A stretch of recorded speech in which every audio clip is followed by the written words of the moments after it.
Hello guys, welcome back to my how-to channel. In today's video, I'm going to show you Thunkable app making tutorial for beginners. So now, first of all, you have to just go to Google and search for Thunkable. Let's go back here and click on this first link. Now, let's go to the pricing. Obviously, it's going to pay a usual monthly is a little bit expensive than yearly. You can just go and compare the pricing here.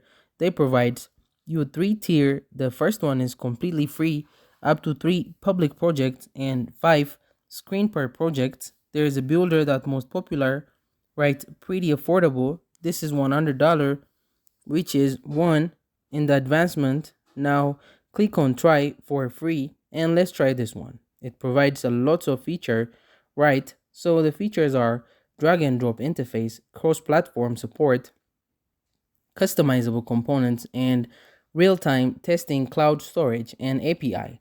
And there's a lot. We will just we will just look into this video. Obviously, I'll use my Google account. You can use your normal email address if you want, or just like go with me. Now, once you have logged in, it will choose you. How are you planning to use Thunkable? So I'm just going to use for work. Here, click on next, which best describe your role. So I'm a professional. You can choose here designer or something else. It's fine. Even though if you choose a wrong option or if you are not sure about the any of the options, because the interface will not change anyway, I will choose here 1 to 10 people works in my team. What's your experience with app creation? No experience. I'm completely newbie. How technical are you? How technical are you not? Very technical, right? Because I want to see each and every feature which I can explain you. Very first thing which you need, that is let it open. Let me just go back here. This is my workspace, right? You can create new workspace. First of all, let's go and create a new project. I will just write here test project 1. Now this is category. I would choose here. This is regarding business. You can choose anything else. Here now, this is a public or private. This is public. Use the drag and drop builder. Now click on create. Now on the top, you can see this is a blocks and this is a design. You can switch between this. You can switch between project, or you can rename the project here. Sorry, you cannot switch between the project. You can just rename the project. Now this is a screen 1. Obviously, you have to, if you just want to create a different screen, click on create new screen on the left side. Let's go one by one. Right here, let's go one by one here. This is a design section. So first of all, this is screen 1. So here, let's say I want to create a button. I'll click and hold and drag it here. Now the button has been created. Right now, I can just resize the button. Let's say I want just big button, describe the text you want. I will just write here normal button, right? And I can search for it. Now obviously, I think it is integrated with the AI, but somehow I think it's not really good. So okay, we can try from here. Create a red button, press the answer. Okay, it doesn't write button with the white borders and the WordPress in bold white titles. So this is not good because somehow the button color isn't blue. But other than AI, I think the other features are really good because I've used myself here. You can add it now. For example, I want to add a label, so I can just go and click on label here. Now put it in this way. I can even describe it and everything here, right? For example, this is it. And the markings you can see here, the center alignment is pretty cool. Now I want to change the color, right? I can just go and click on change the color. I can just make it to the red. Okay, this is a text color. I can change the font here, right? And let's say I want to go with the black here. Right now, this is essentials. I can just make it bold, italic, or just raise, or whatever it is. You can just put it right now. This is really a good feature. Now you can just disable this or enable this. You can see here, disable, enable. It means you want to turn on this button or not, right? So this is button. I can change here the button name and everything, right? And you can change the layout, for example. Just like if you have used Figma, then you might be pretty similar with the features, because I use Figma a lot. You can change here the visibility. You can change here the visibility, right? Now you from here, I can change the color of the button. This is yellow. I can go and choose any other color here. Now I can just put a shadow here. So I would just go and put here black shadow, right, of the text. And this is border, so I want to put a border. So first of all I need to select the color, right? Let's say I select a black color here, right? And let's go back. Okay, and I want a dotted line.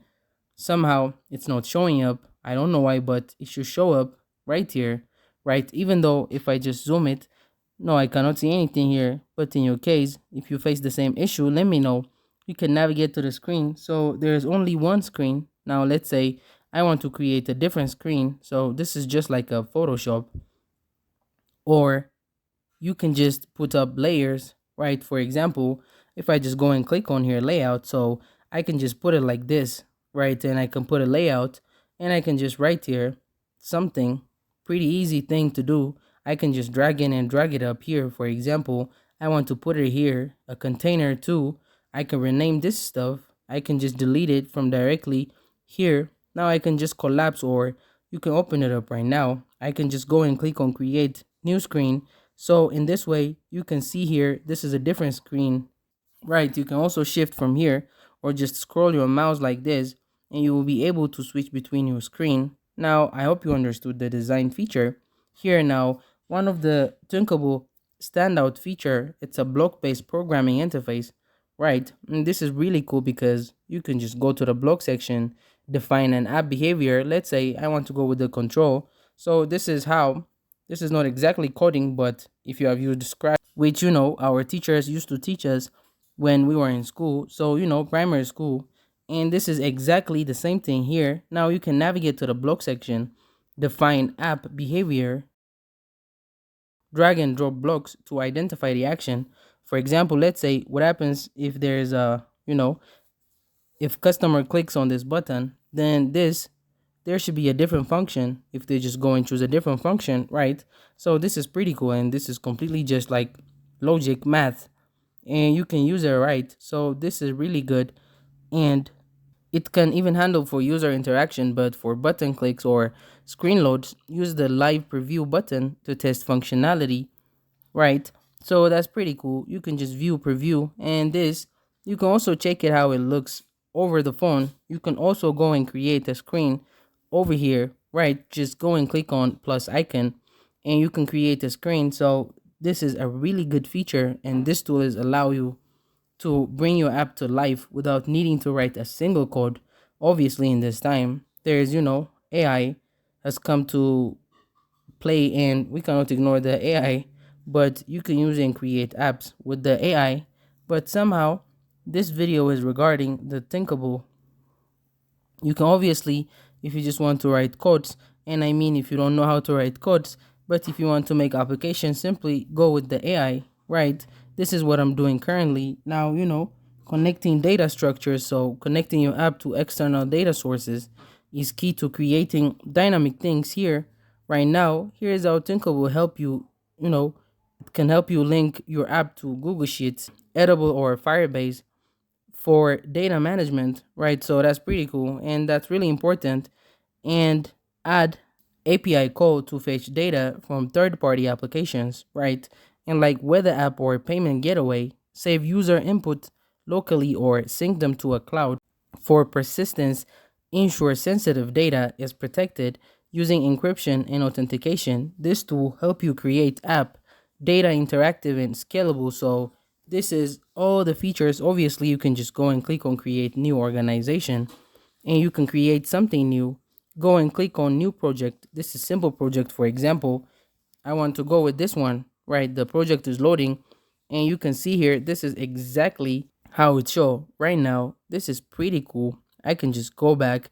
I can even copy this up. This is public gallery, so it will show up all the who have made something. You can exactly go ahead and view it if this is public, right? So they have created this one. This is created by this user, so you get it. It's completely up to you. Now this is save screen, which will show up here. Unfortunately, the example which I was giving, I didn't save the screen.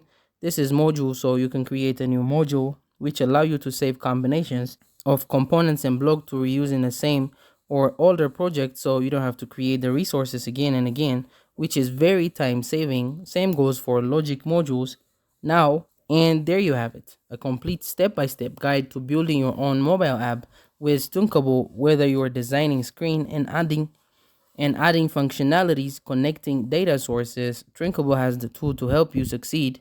And that's it. Thank you guys for watching this video. If this video was helpful, don't forget to like and subscribe to my how-to channel.